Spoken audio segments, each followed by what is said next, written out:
The message came on a Tuesday afternoon while I was reviewing case files in my chambers. My phone buzzed with that particular pattern I'd learned to associate with family drama. 3 rapid vibrations, always from my sister Claire. Don't come to the rehearsal dinner Friday. Jason's dad is a federal judge. We can't have you embarrassing us in front of his family. This is important. Please just stay away. I read it twice. Set my phone down. Went back to the appellate brief in front of me. My clerk, Marcus, knocked softly. Judge Rivera? The Henderson oral arguments are scheduled for 2 o'clock. Do you need anything before we head to the courtroom? I'm fine, Marcus. Thank you. He hesitated. You okay? You look. Just family stuff. Nothing that matters. That was the truth. After 38 years, I'd learned exactly how much my family's opinion mattered. Which is to say, not at all. I was the mistake child. Mom and Dad made that clear from the beginning. Claire was planned, wanted, celebrated. I arrived 3 years later. Unexpected, inconvenient, expensive. Claire got piano lessons. I got hand-me-down shoes. Claire got SAT prep courses. I got a library card and told to figure it out. Claire went to State University with a full ride from Mom and Dad. I worked 3 jobs to put myself through community college, then transferred to State on academic scholarship. You've always been so independent, Mom would say, like it was a personality trait instead of necessity. When I got into law school, Dad's response was, "How are you going to pay for that?" "Loans and scholarships," I said. Sounds irresponsible. Claire graduated with a marketing degree and moved back home. Got a job at a local boutique making $30,000 a year. Mom and Dad were so proud. I graduated law school with honors, clerked for an appellate judge, then for a federal circuit judge.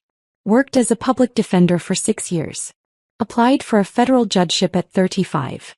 When I got the appointment, I called to tell them. "That's nice," Mom said. "Claire just got promoted to assistant manager. We're taking her to dinner to celebrate." I wasn't invited. The thing about being a federal judge is that people assume you're wealthy. Or that you came from money.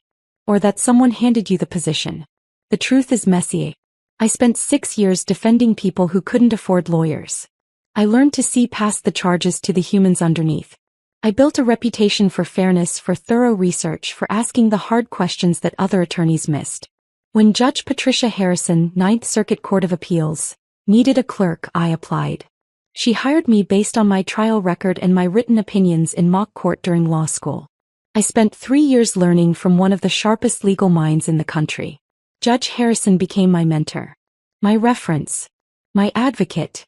When a district court position opened, she called me into her office. "You should apply," she said. "I'm 35. And brilliant. And fair. And exactly what the bench needs." I applied. 6 months later I was confirmed. Judge Elena Rivera, United States District Court, Central District of California. My family's response? "Dad, so you're a judge now? Does that mean you make decent money?" "Mom, that's a lot of responsibility. Are you sure you can handle it?" "Claire, cool. Can you get me out of a speeding ticket?" I stopped talking to them about work after that. Claire had always needed validation. In high school she dated the quarterback. In college she joined the most popular sorority. After graduation she dated men based on their job titles and family connections. When she met Jason Montgomery at a charity event, she called me for the first time in 8 months. "I met someone," she said. "He's a lawyer. His dad is a federal judge." "That's nice," I said, the same tone Mom had used with me. "His family is incredible. Old money. Connected. His dad knows governors and senators." "Sounds impressive. We're getting serious. I think he might propose." He did. 3 months later, Claire sent a group text with a photo of a massive diamond ring. Mom's response, "We're so proud of you." Dad's response, "That's my girl." My response, "Congratulations." I didn't hear from any of them for another 4 months. The wedding became Claire's entire personality. Every conversation, every text, every family gathering revolved around floral arrangements and seating charts and whether the bridesmaids should wear blush or champagne. I was named a bridesmaid by default. Family obligation, not affection. The first dress fitting was a nightmare. "You've gained weight," Claire said, eyeing me critically. "The dress is going to need major alterations." I hadn't gained weight. I'd gained muscle from finally having time to go to the gym regularly. I'll handle it, I said. Maybe go on a diet before the wedding? I want everyone to look perfect. Mom jumped in. Claire's right. This is her special day. We all need to look our best. I ordered the dress in my actual size and said nothing. The rehearsal dinner became Claire's obsession 3 months before the wedding. Jason's parents are hosting, she announced at a family lunch I'd made the mistake of attending. At Rosewood Manor. It's 5-star. His dad invited some very important people. Sounds lovely, I said. Claire turned to me. You'll need to be on your best behavior. Jason's dad is a federal judge. He works with powerful people. Senators. Attorneys. This isn't like our usual family dinners. I understand how to behave at a formal dinner. Do you though? Claire's eyes narrowed. Because you tend to be awkward, quiet. You never know what to talk about with successful people. Mom nodded. Claire has a point. Maybe just smile and don't volunteer too much conversation. I took a sip of water. Counted to 10. Said nothing. The Tuesday before the Friday rehearsal dinner, Claire's text arrived. Don't come to the rehearsal dinner Friday. Jason's dad is a federal judge.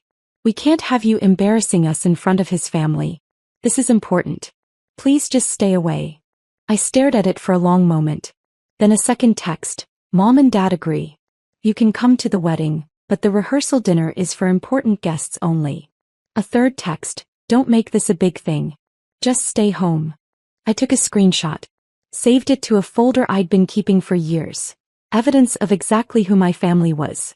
Then I texted back. Understood. Claire's response was immediate. Thank you for understanding. See you at the wedding. I set my phone down and went back to work. Judge Patricia Harrison had been my mentor for 12 years. After I finished clerking for her, we stayed in touch. Monthly lunches. Occasional phone calls. She'd become more of a mother figure than my actual mother ever was. That Wednesday we had lunch at a quiet bistro near the courthouse. You look troubled, Patricia said, cutting into her salmon. Family stuff. The sister getting married? I'd mentioned it once months ago. Patricia remembered everything. Her fiancé is Jason Montgomery. Patricia's fork paused halfway to her mouth. Robert's son. You know Judge Harrison? I asked, though of course she did. Federal judges in California knew each other. Robert and I served together on the 9th Circuit before he took senior status. Good man. Brilliant legal mind. She set her fork down. Does your family know you're a judge? They know. They don't care. And Jason. I've never met him. Claire doesn't exactly include me in her life. Patricia's expression shifted to something between amusement and outrage. So Robert has no idea his son is marrying your sister. Apparently not. And your sister just uninvited you to the rehearsal dinner because she doesn't want me embarrassing her in front of a federal judge. Patricia started laughing. Actually laughing, the kind that drew looks from other tables. What? Elena, Robert is hosting the dinner at Rosewood Manor, correct? That's what Claire said. I'm invited. Robert invited me 3 months ago. We've been friends for 25 years. Patricia pulled out her phone. I'm bringing a guest. You. Patricia, I don't think. You're coming. As my guest. Robert will be thrilled to see you. We'll let the evening unfold naturally. This feels like chaos. It feels like justice.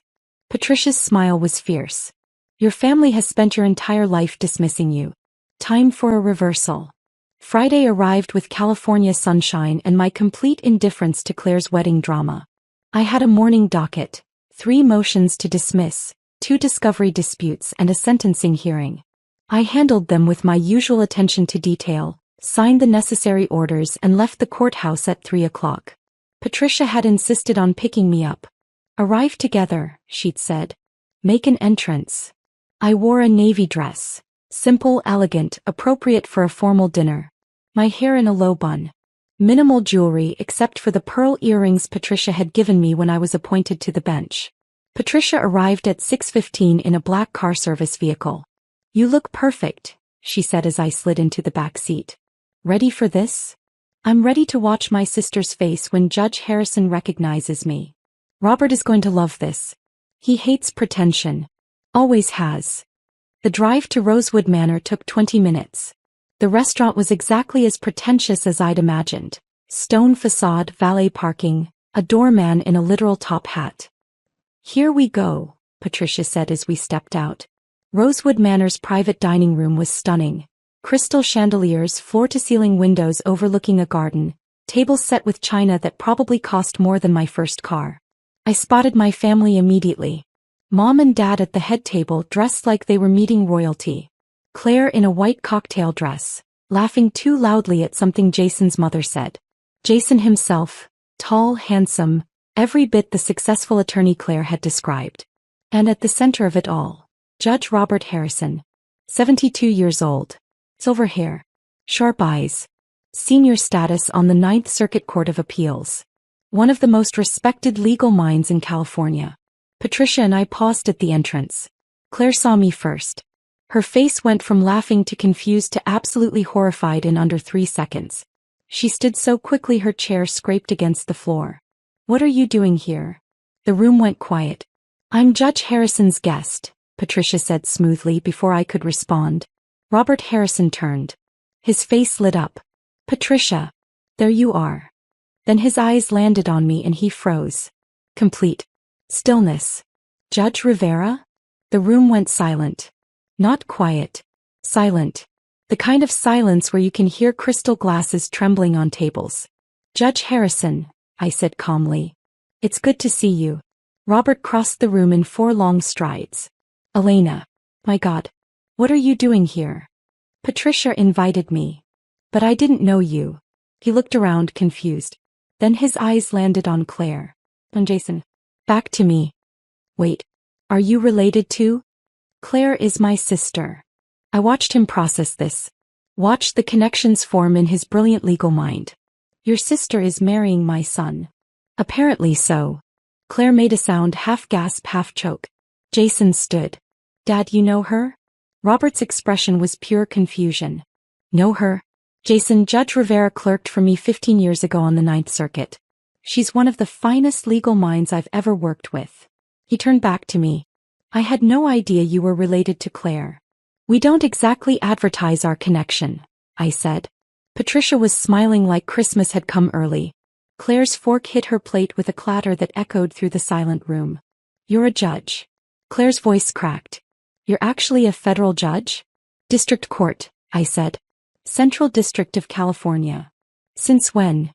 3 years. "You never told us." "I did. The day I was appointed. Dad asked if I made decent money. Mom asked if I could handle the responsibility. You asked if I could get you out of a speeding ticket." Robert Harrison's expression darkened. "I'm sorry, what?" Mom jumped in. "Elena, this isn't the time." "Actually, Virginia, I think this is exactly the time." Patricia's voice cut through the room like a gavel. "Your daughter has been a federal judge for 3 years. She's presided over hundreds of cases. She's one of the most respected young judges in California. And you didn't think that was worth celebrating." Dad stood. "Now wait just a minute. Sit down, Frank." Robert's voice had the weight of decades on the bench. "I want to hear this." Jason was staring at me like I'd grown a second head. "You're Judge Elena Rivera?" "Yes. I cited your opinion in Rodriguez versus State last month. The Fourth Amendment search case. I remember that case. Your analysis was brilliant. I used it to win a motion to suppress." He looked at Claire. "You told me your sister worked in. What did you say?" "Customer service." Claire's face had gone from white to red. "I said she worked with people." "You assumed." "No." Jason's voice was quiet but firm. "You specifically said she worked in customer service. You said she'd never amounted to much." The silence that followed could have shattered glass. Robert Harrison pulled out a chair. "Elena, please sit.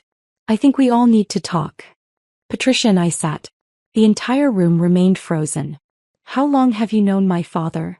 Jason asked, still standing. 15 years. I clerked for Judge Harrison after law school. Then I worked as a public defender for 6 years before my appointment to the district court." "Public defender," Robert said warmly. "You were one of the best. I remember reading your briefs. You had a gift for finding the human story inside the legal arguments." Mom tried again. "Elena never told us any of this." "Because you never asked." Patricia's voice was ice. I've known Elena for 12 years. She's mentioned her family exactly 3 times. Each time, it was to explain why she was spending the holidays alone. That's not fair, Dad said. Isn't it? Patricia pulled out her phone. Elena, may I? I nodded. She showed the screen to Robert. This is the text Claire sent Elena on Tuesday. Robert read it. His jaw tightened. Don't come to the rehearsal dinner. Jason's dad is a federal judge. We can't have you embarrassing us. That's out of context, Claire said desperately. Is it? I pulled out my own phone. Found the folder. Here's the text from my law school graduation. Can't make it to your graduation. Claire has a job interview. Here's the one from my judicial appointment. That's nice. Claire got promoted to assistant manager. Here's the one from my first published opinion. No response at all. Jason sat down slowly. How did I not know any of this? Because I never told you about my family, Claire whispered. I said we weren't close. You said your sister was a loser who never made anything of herself. The words hung in the air like a conviction. Robert Harrison was a federal judge. He'd spent 40 years reading people, evaluating credibility, finding truth in the spaces between words. He looked at my parents. At Claire. I think, he said quietly, we need to understand exactly what happened here. Robert Harrison didn't yell. He didn't need to. His questions had the precision of a scalpel. Claire, when did you last have a meaningful conversation with your sister? We talked at Christmas. About what? Just family stuff. Did you ask about her work? She doesn't like talking about work. I laughed. Actually laughed. That's not true. You've never once asked about my work. Not in 15 years. Virginia, Frank, Robert continued. When was the last time you visited your daughter? Attended one of her events? Celebrated her accomplishments? Mom looked cornered. Elena is very private. She doesn't like us fussing over her. That's a convenient interpretation, Patricia said. I've watched Elena give keynote speeches at legal conferences. She's argued before the Ninth Circuit. She's been featured in California Lawyer magazine. She's the youngest federal judge appointed in this district in 20 years. Are you telling me none of that was worth acknowledging? Dad's face was red. She never invited us to any of those things. Because you never came when she did invite you. Kept my voice level. Professional. The same tone I used in court. I invited you to my law school graduation. My swearing-in ceremony. My first oral arguments as a federal public defender. You said you were busy. Every single time. Claire was crying now. Quiet, desperate tears. I didn't know you were successful. You never said. I did say. You didn't listen. There's a difference. Jason stood and walked away from the table. Just stood near the windows staring out at the garden. Robert watched him. Then turned back to my family. Here's what I understand. You have a daughter who put herself through college and law school. Who clerked for federal judges. Who built a career defending people who couldn't defend themselves. Who was appointed to the federal bench at 35 years old. And your response was to, what? Ignore her? Dismiss her? Uninvite her to family events because she might embarrass you. We didn't uninvite her to family events, Dad protested weakly. I pulled up another text. Read it aloud. This is from last Thanksgiving. We're having dinner at Claire's new apartment. Small gathering. Just us and Jason's family. Maybe skip this one. I skipped it. Spent Thanksgiving reviewing case files and eating takeout. Patricia's hand found mine under the table. Squeezed. And the truly remarkable part, Robert said, his voice dropping to something cold and judicial, is that you texted her on Tuesday and told her not to come tonight because you were afraid she'd embarrass you. In front of me. A federal judge. He shook his head. I've seen a lot in 40 years on the bench. But this is a special kind of cruelty. Jason came back to the table. Sat down next to me, not next to Claire. Judge Rivera, he said formally. I need to apologize. You didn't do anything wrong. I believed what I was told about you. I never questioned it. That's on me. He looked at Claire. We need to talk. Later. Privately. Claire's mascara was running. Jason, please. Later. His voice was final. He turned back to me. I read your opinion in Martinez versus County of Los Angeles. The one about qualified immunity for police officers. It's the most thorough analysis of Fourth Amendment protections I've ever seen. I used it in a civil rights case last year. How'd it turn out? We won. My client got a settlement. Justice served. He paused. Because of your legal reasoning. Robert was nodding. Elena's Martinez opinion has been cited in 17 cases across 4 circuits. It's becoming precedent. She's changing law. Mom made a small sound. 17 cases? 18 now, I said. The Second Circuit cited it last week. The enormity of it was finally hitting them. Not just that I was successful, but that I was influential, respected, known in legal circles they'd spent months trying to impress. How much does a federal judge make? Dad asked because of course he did. $233,000 a year, I said. Plus benefits. Lifetime appointment. His face went pale. I also own my own home. 3-bedroom Craftsman in Pasadena. Paid off last year. I have a retirement portfolio worth approximately $1.2 million. I drive a paid-off Tesla. I have no debt. Kept my voice even. But thank you for asking about my financial stability. Only took 38 years. Claire was sobbing now. Full heaving sobs. Jason handed her a napkin. Said nothing. Patricia Harrison had been quiet for several minutes. Watching. Evaluating. Now she leaned forward. I want to tell you something about your daughter, she said to my parents. Something you should have known but apparently don't. Mom looked terrified. Dad just looked defeated. When Elena clerked for me, I had her working 80-hour weeks. Federal appellate cases are complex. Demanding. Most clerks burn out in a year. Elena thrived. She saw patterns other clerks missed. She found case law that changed outcomes. She wrote bench memos that I sometimes used verbatim in my published opinions. She turned to me with something like pride. After she left my chambers, I recommended her to every federal judge who would listen. When the district court position opened, I personally called 5 senators to advocate for her appointment. Because she wasn't just good. She was exceptional. I didn't know you did that, I said quietly. Because you don't seek credit. You just do the work. Patricia looked back at my family. And that's who you dismissed. That's who you told not to come tonight because she might embarrass you. Robert Harrison stood. I think we need a moment. Jason, Elena, Patricia. Would you join me in the garden? I need some air. We stood. Left my family sitting at the table. As we walked out, I heard Claire say to Mom, "What do we do?"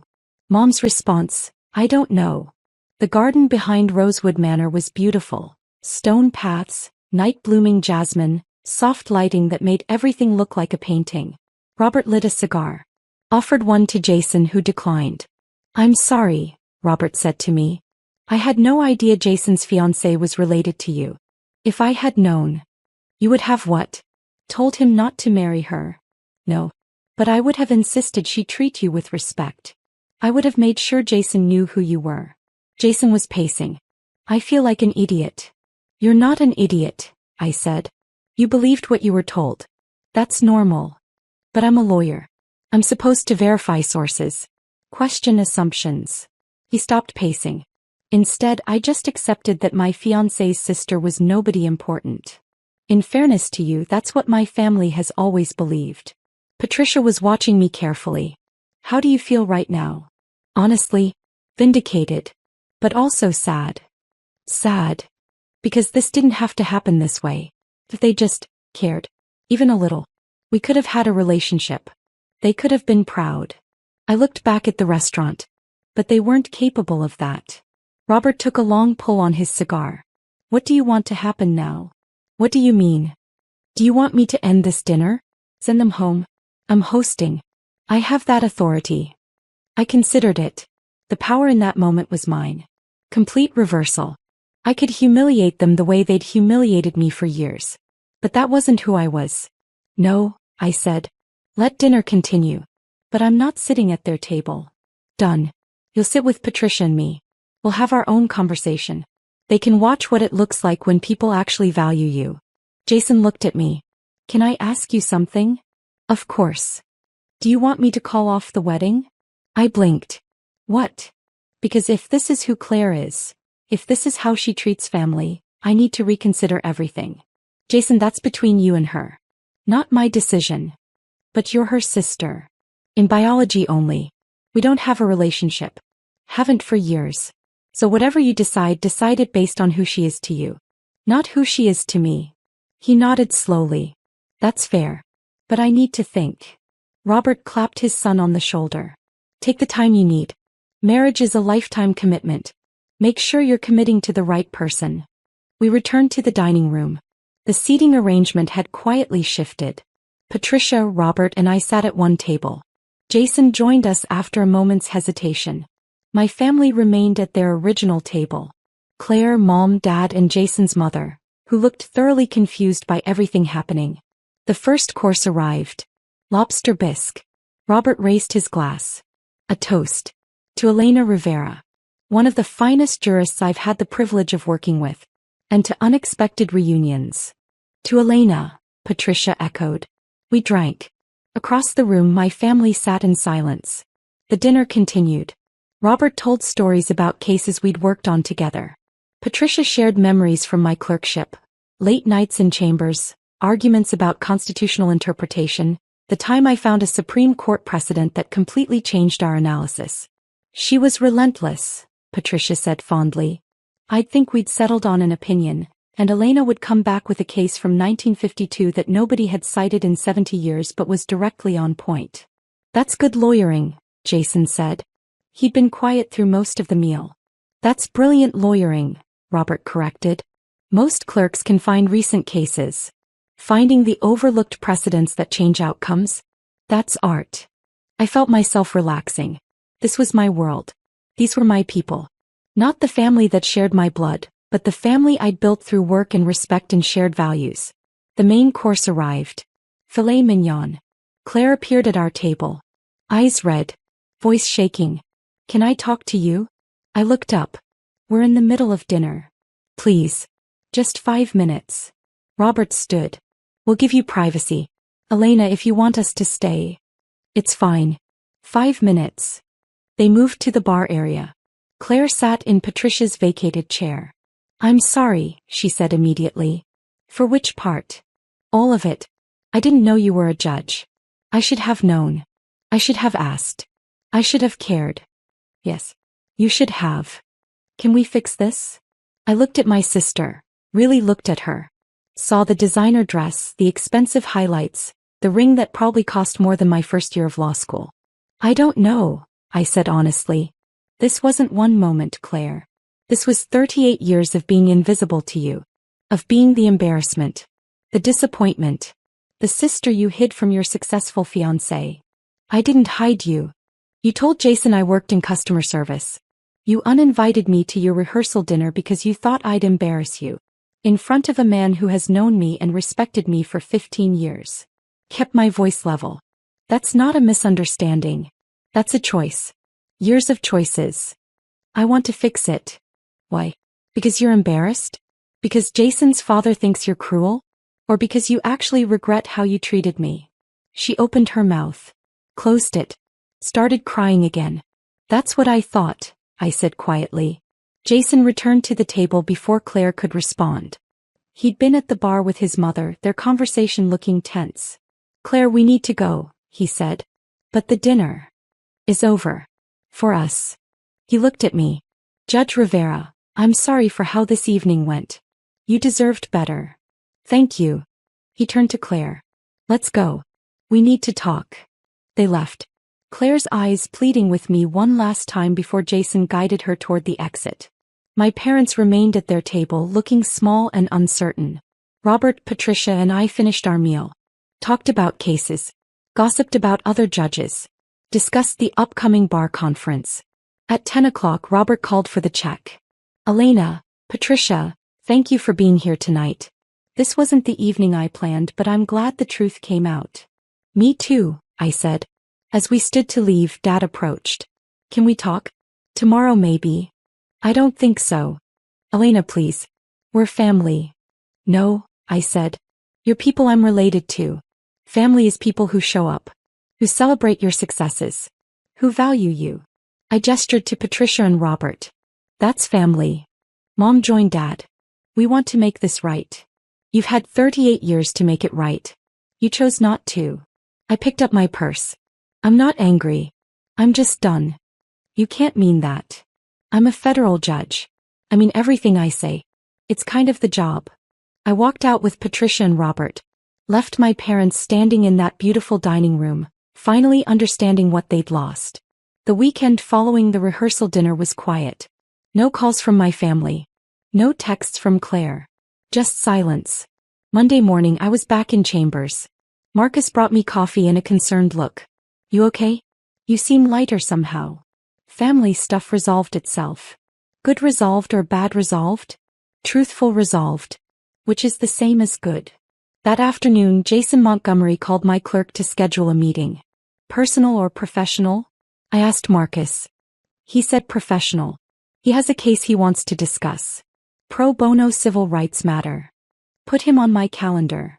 Jason arrived Tuesday at 2 o'clock. Professional attire. Briefcase. No mention of Claire or the dinner.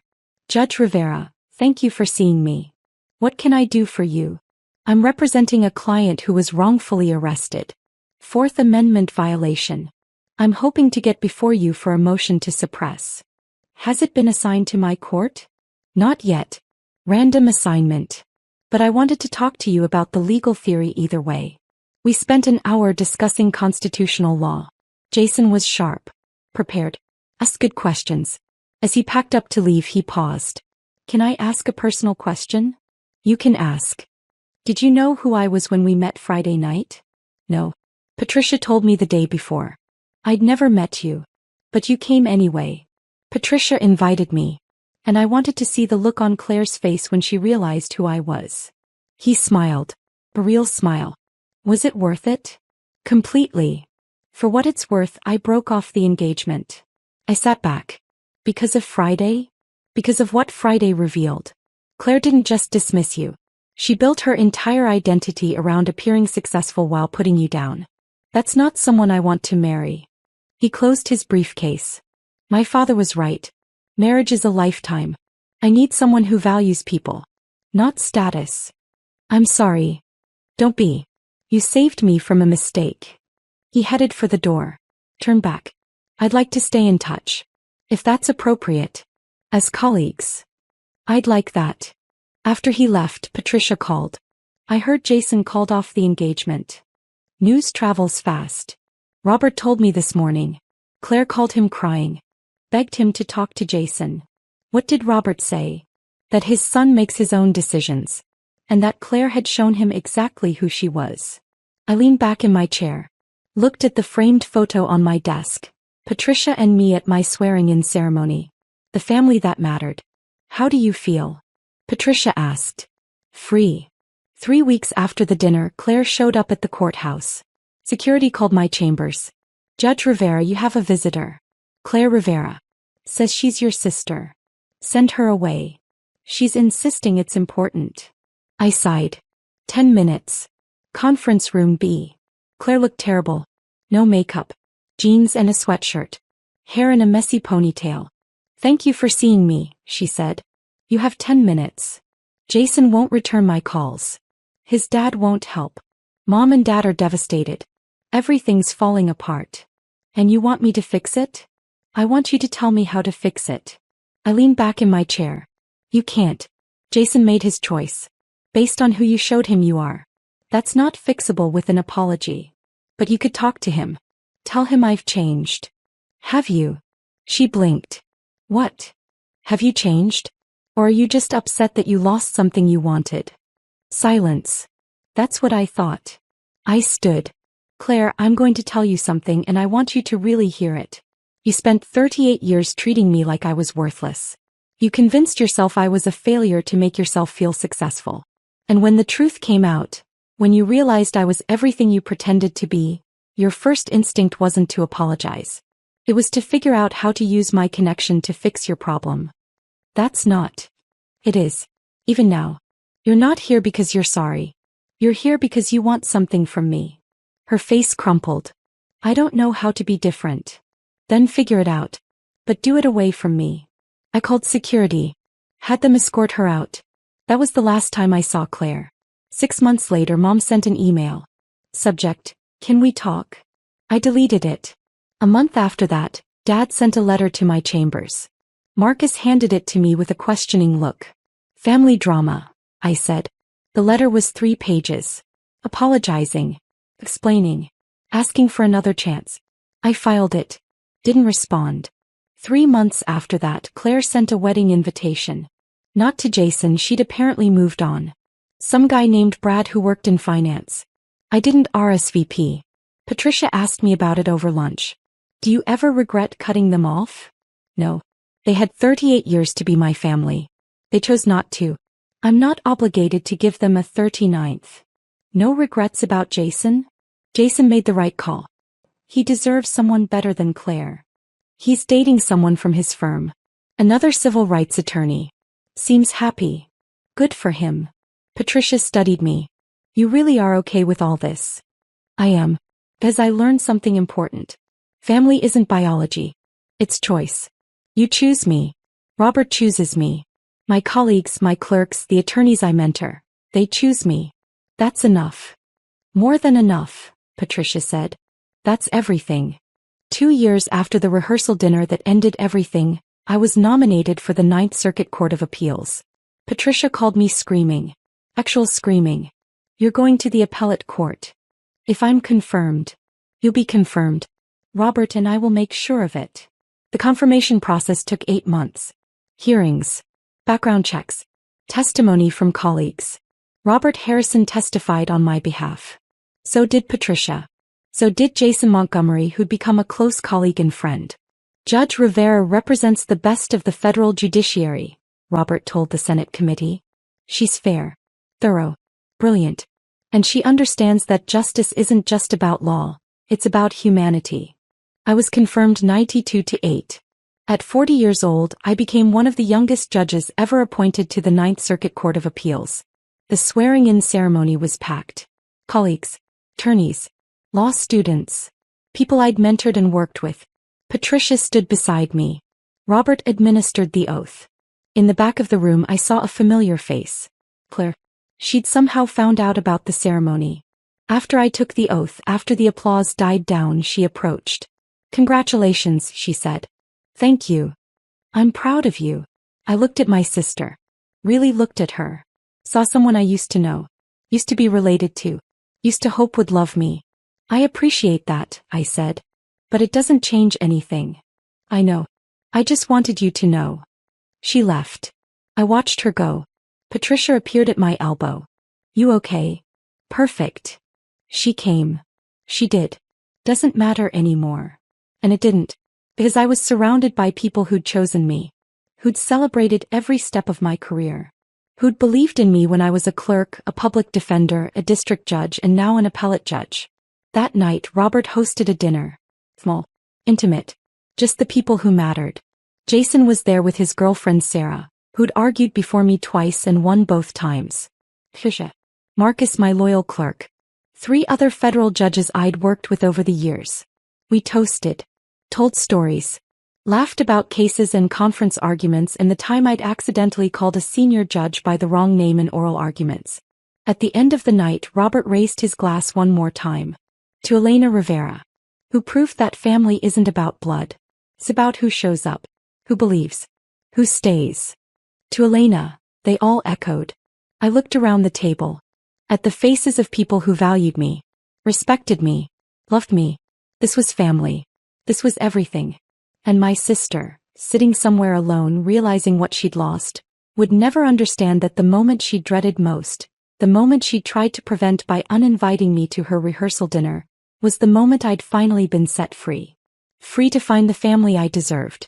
Free to build the life I'd earned. Free to be exactly who I was always meant to be. A federal judge. A mentor. A friend. Someone who mattered.